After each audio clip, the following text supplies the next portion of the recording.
وأنا برغم أن كل البلاد العربية غالية علي، لكن سوريا أطعمتني وسقتني وآوتني. ما في شيء عندي أغلى من سوريا.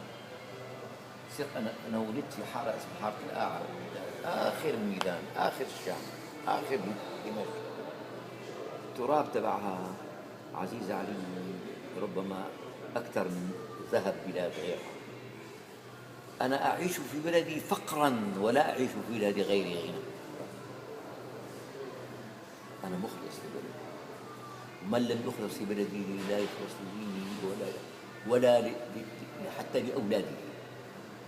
أنا كثير ما بيعجب هو اللي أحاسبك سؤال: من الذي جعل فلان يذهب إلى أمريكا، يقعد بأمريكا، يذهب إلى، أليس هو الظلم في بلده؟ لو رأى في بلده إنه في مشاريع وفي أعمال، أولاده بيستطيعوا يشتغلوا، وهو كرامته محفوظة وإلى آخره، ليش لحتى يطلع برا البلد؟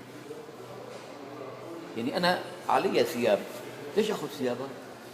لكن لما ما بيكون في علي ثياب بركض عندك أعطيني شيء من ثياب.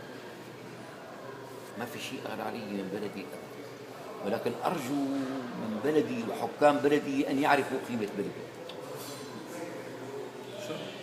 بارك الله فيك شيخ. بارك الله فيك. حب الوطن ليس أغنية. كنا نتغنى: بلاد العرب أوطاني، من الشام لبرداني، ومن نجد إلى يمن إلى نجد فتطواني. مو أغنية، حقيقة حب الوطن فداء، روح نقدمه لأوطاننا، أي نقدمه لديننا، لأنه لا يجوز للمسلمين أن يفرطوا بقطعة أرض مهما كانت صغيرة من بلادهم.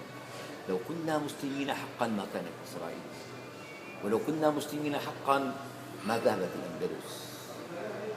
أنا أخشى أن تذهب البلاد الأخرى كمان. غيرنا ينمو ونحن نيبس.